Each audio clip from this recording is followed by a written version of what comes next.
প্রধানমন্ত্রী তারেক রহমান প্রাথমিক বিদ্যালয়গুলোকে ঢেলে সাজানোর উদ্যোগ নিয়েছেন। গ্রাম থেকে নগর কোনো শিশুই যেন স্কুলের বাইরে না থাকে, প্রধানমন্ত্রীর এমন নির্দেশনা রয়েছে বলে মন্তব্য করেছেন প্রাথমিক ও গণশিক্ষা প্রতিমন্ত্রী ববি হাজ্জাজ। বুধবার ২৬ আগস্ট চাঁপাইনবাবগঞ্জের শহীদ সাটু হলে সরকারি প্রাথমিক বিদ্যালয় ফিডিং কর্মসূচি বিষয়ক প্রকল্পের কার্যক্রম সম্পর্কে ওরিয়েন্টেশন ও প্রাথমিক শিক্ষার মান উন্নয়নে আয়োজিত মত বিনিময় সভায় তিনি এসব কথা বলেন। প্রতিমন্ত্রী বলেন, প্রাথমিক বিদ্যালয়ের ব্যবস্থাপনা কমিটিগুলো কার্যকরভাবে কাজ করছে না।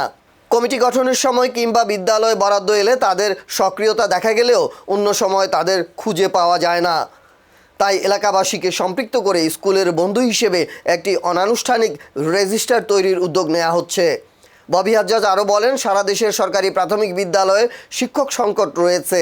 এই সংকট পূরণে সরকার কাজ করছে, কারণ একজন ভালো শিক্ষক বটতলার শিক্ষার্থীকেও ভালোভাবে গড়ে তুলতে পারেন। দেশের প্রতিটি সরকারি প্রাথমিক বিদ্যালয়ে নাইট গার্ড ও MLSS কর্মী নিয়োগ দেওয়া হবে। পাশাপাশি শিক্ষার্থীদের জন্য ফিডিং কর্মসূচিতে রান্না করা পুষ্টিকর খাবার বিতরণের বিষয়টিও সরকার ভাবছে। এক কথায়, উন্নত শিক্ষার জন্য সবকিছুই করবে সরকার।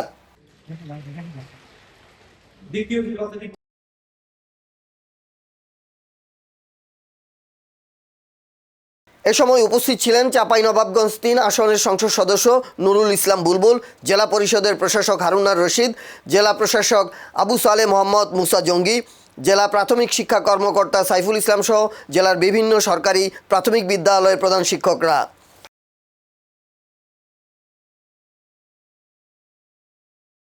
প্রাথমিক শিক্ষার জন্য এগেন অনেক কিছু ঠিক করেছেন মাননীয় প্রধানমন্ত্রী। ওনার ইনস্ট্রাকশনসে, ওনার নেতৃত্বে, ওনার দিক নির্দেশনায় আমরা সকলে কাজ করছি।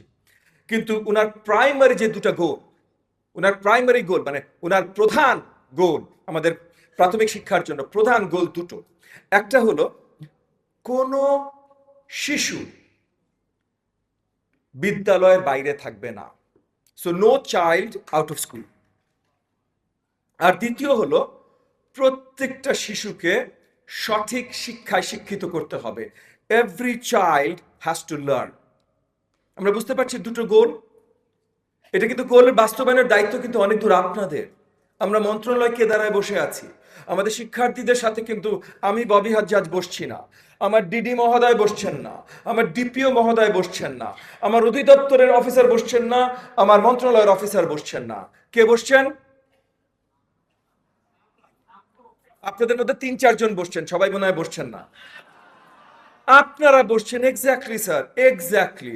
সো মাননীয় প্রধানমন্ত্রী যে দুটো গোল, আচ্ছা আমরা একসাথে বলি একটু, হ্যাঁ একটু মুখস্থ করে ফেলি। হ্যাঁ, আমি বলবো, আপনারা সকলে রিপিট করবেন। আমি সবার আওয়াজ শুনতে চাই, সবার আওয়াজ শুনতে চাই কিন্তু স্যার। হ্যাঁ, আমি বলবো, আপনারা রিপিট করবেন। স্কুল ফিডিং প্রোগ্রাম এটা অল্প কয়েক মাস হয়েছে চালু হয়েছে। এই প্রোগ্রামটা প্ল্যান্ড চালু হবার কথা ১.৫ বছর আগে ছিল। ১.৫ বছর আগে চালু হয়নি, অল্প কয়েক মাস আগে চালু হয়েছে। এবং চালু হবার পর আমরা অনেক ভুল ত্রুটি দেখেছি। আপনাদের গুলোতেই, আপনাদের স্কুলগুলোতে তো ছিল, ৬১৯টা স্কুলই তো ছিল। অনেক ভুল ত্রুটি দেখেছি। এই ভুল ত্রুটি দেখার পর আমরা অনেকগুলো নতুন ইনস্ট্রাকশনস আপনাদের জন্য, যারা সাপ্লায়ার, যারা ম্যানুফ্যাকচার, তাদের জন্য প্রেরণ করেছে। আপনারা জানেন, এটা এগুলোর সাথে আপনারা পরিচিত। আপনাদের মাদার্স কমিটি ওই যেভাবে নিবেন, যারা ডেলিভারি দিবে তাদের ড্রাইভার এন্ড গাড়ি সবকিছু পরিচিতি আগে থেকে আপনাদের কাছে থাকবে। যদি আপনাদের পছন্দনীয় না হয়, স্মেল টেস্ট, লুক টেস্ট, এগুলোরও বিবরণী আপনাদের কাছে দেয়া আছে। সেটা যদি মিট না করে আপনারা ফেরত পাঠাবেন। সময় মতো যদি দিতে না পারে কি অ্যাকশন হবে আপনারা সকলে জানেন। আছে এসএমসি আছে না স্যার? আচ্ছা, এবার অনেস্টলি আমাকে কি বলবেন, এসএমসিরা কি আসলে এলাকাকে নিয়ে স্কুলের সাথে এঙ্গেজ থাকে না তো ভাই। এসএমসি সবচেয়ে বেশি দৌড়ঝাঁপ কখন হয়? কমিটি যখন হবে। ইস রে, সেই দৌড়ঝাঁপ যদি সারা বছর থাকতো তাইলে তো স্কুলের চেহারা বদলাই যেত ভাই।